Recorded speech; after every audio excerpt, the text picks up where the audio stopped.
Hello everyone, I'm Wei, and today I want to talk to you about my 90-day experience with AQWorlds and everything I discovered along the way while trying to answer one question.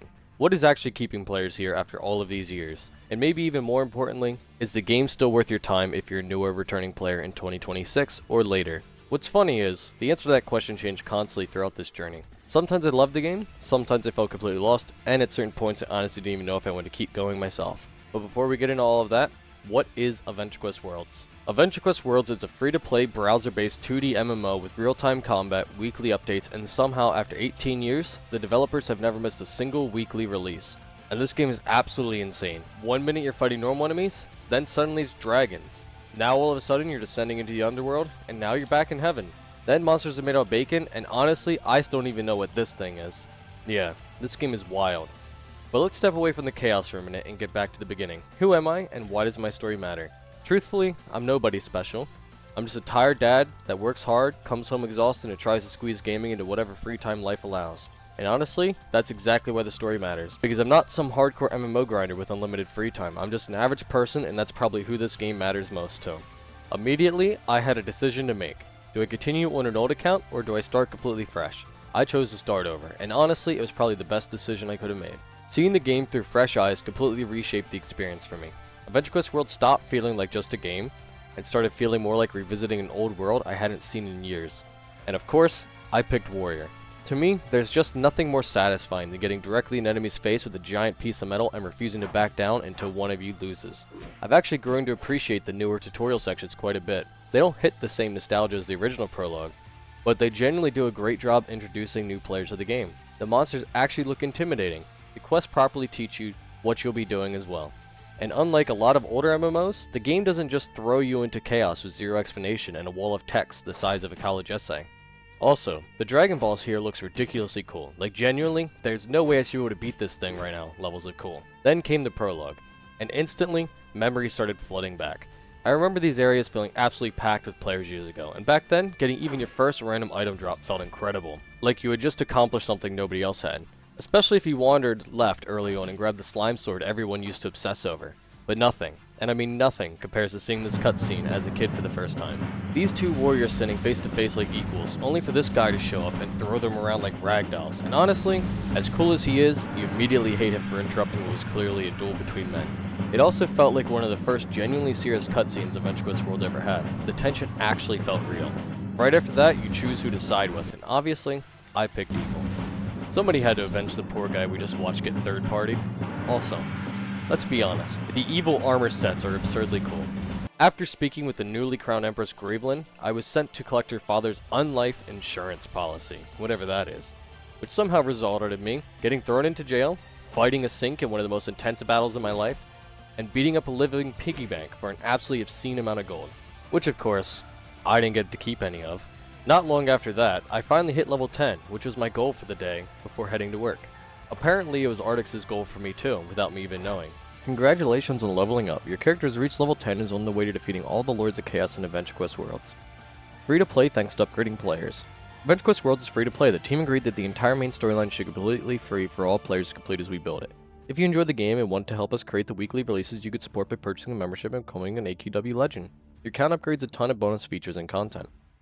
Learn more about AQWorlds, new release every Friday, and game features, chat, guilds, parties, PvP, epic storylines that change the world. And with that, day 1 came to an end. Tomorrow we will begin the Chaos Lord saga.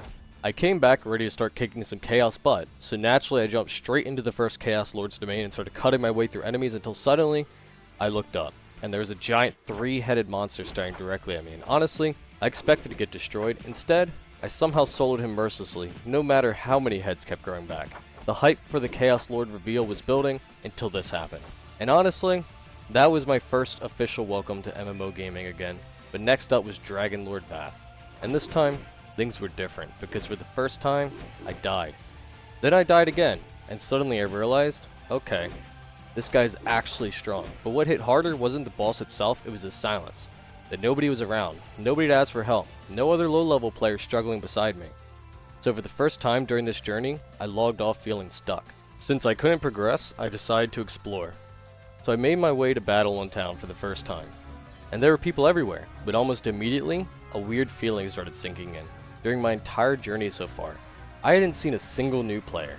And whenever I did see someone, they were almost always level 100. Even surrounded by players, I somehow felt completely alone in this moment. And honestly, that feeling stuck with me for a while. But I still had a journey to finish, and questions I wanted answered. So I entered the first building I saw, the class trainers. And of course, I bought every class I could, not because I needed them, but because if I was committing to this journey, I wanted to experience as much of Adventure Quest Worlds as possible. That eventually led me to /join layer, which for many players is pure childhood nostalgia. And luckily for me, there was actually a level 100 player there helping people fight the Red Dragon. With a few extra levels and Dragon Slayer finally unlocked, I went back to Vath, and this time, the boss fight looked very different. I got distracted, completely distracted, because suddenly I realized there were seasonal events happening everywhere. And since the month was almost over, I knew I had experienced them before they disappeared again. So for the next few days, the game became something completely different. Instead of grinding levels, my partner and I spent our time slowly making our way through old Valentine's events together, and honestly, even though this content was technically easy, it felt weirdly magical. Because instead of rushing through everything overpowered, we were struggling through bosses together as low-level players, and somehow, that made the game feel alive again. Eventually I returned to the main story, and with my higher levels, I started cruising through the 13 Lords of Chaos saga. More levels, more drops, more progress. The first time in a while, it finally felt like momentum was building. As I got closer to finishing the Chaos Saga, I started noticing something interesting. More low-level players were appearing. The player count itself was rising too, rapidly. When I first started, Adventure Quest Worlds was barely breaking 3,000 players online. Now, it was getting close to 6,000 players concurrent almost daily, and honestly, that surprised me. Then, I hit another wall, another boss I simply couldn't beat, and this is where another issue started becoming really noticeable. Most of the guides I could find were years old, some were outdated, some barely explained anything or even made things more confusing, and others just didn't answer what I actually needed. So eventually, I skipped the Chaos Lord entirely and promised myself I'd come back stronger later. A few days later, I was barely surviving yet another Chaos Lord fight, and the last thing I wanted to do was mindlessly level grind. But then, the new monthly event started, and this time they were focused around Dage the Evil. The problem? I was way too weak, so I started researching what experienced players recommended. Best classes, best progression paths, best farming methods. And almost every guide I found was old, like, really old.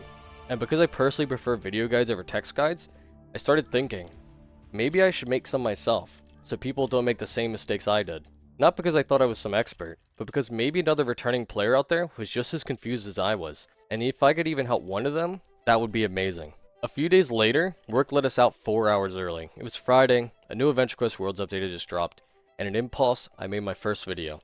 I had absolutely no idea what I was doing, but I did it anyway. Conveniently, Friday is also when Artix releases updates, so I turned that week's story into a quick walkthrough video, which you're actually watching parts of right now. The editing was minimal, the audio wasn't great, and honestly, I was extremely inexperienced, but even though the video was simple, it became the beginning of something much bigger than I ever expected. The next day, I was excited, not just about Adventure Quest Worlds anymore, but about creating content again.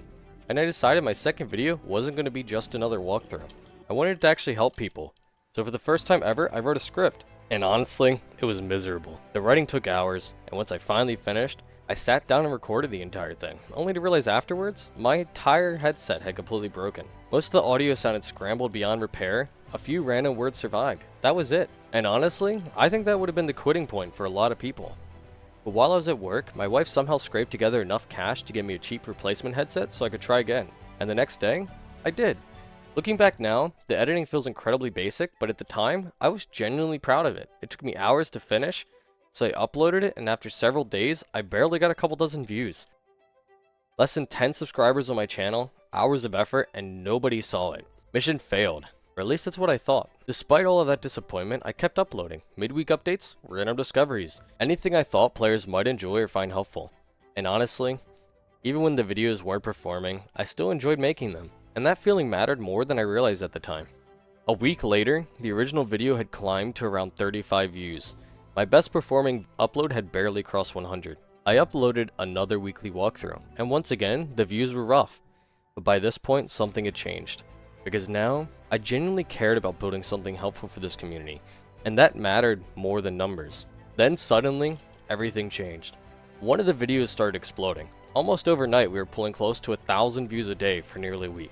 People started commenting, sharing memories, talking about how Adventure Quest Worlds shaped their childhoods. Talk about returning to the game themselves, and for the first time, it felt like I'd actually built something meaningful.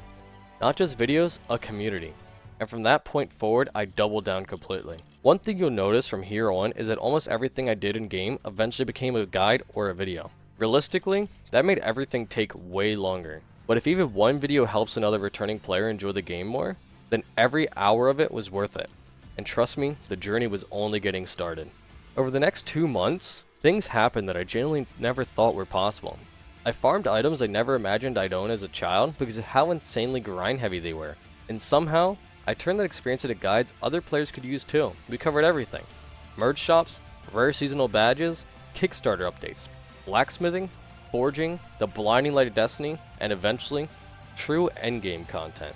King's Echo, Dracoth's armor, and soon, Yami no Ronin. But my favorite video by far was the 2026 progression guide. That video took nearly 30 hours from start to finish to create, and I poured absolutely everything I had into it. And somehow, at the time of writing this, it's sitting at almost 40,000 views in less than 2 months, which is honestly insane for a channel that hasn't even reached 1,000 subscribers yet. Before we finish this video, I need to thank the people who helped make all of this possible. First, my mod team. Thank you for Dues for being the first member of the team. As much as we bully each other, you truly are one of the Discord mods of all time. Caden, thank you for joining the chaos and somehow bringing some of the strangest energy imaginable, while also helping both on Discord and YouTube. And Mirko, you may be the newest member of the team, but I already know great things are ahead. And beyond that, thank you to every single person who watched the video, left a comment, joined the Discord, liked the stream, or even just gave this channel a chance. Because without all of you, none of this exists. And somehow, in less than 2 months, we built something real. Nearly 1,000 subscribers, over 100,000 views, 100 Discord members, and regular streams with around 20 average viewers already showing up consistently. That's genuinely unbelievable to me, so thank you. Seriously. One of my favorite moments throughout this entire journey was our house party stream. Thanks to an incredibly generous channel member, we were able to give away over $100 in prizes to the community. And at one point, nearly 80 people were there concurrently. But honestly, the prizes weren't even the best part. The best part is what came afterwards.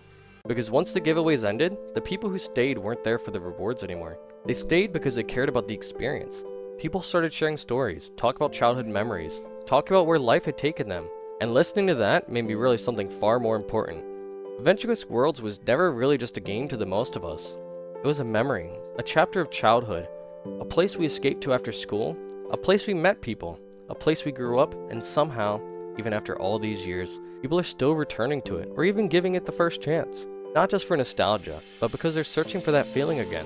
Realistically, I think a lot of us find at least a little piece of it here together.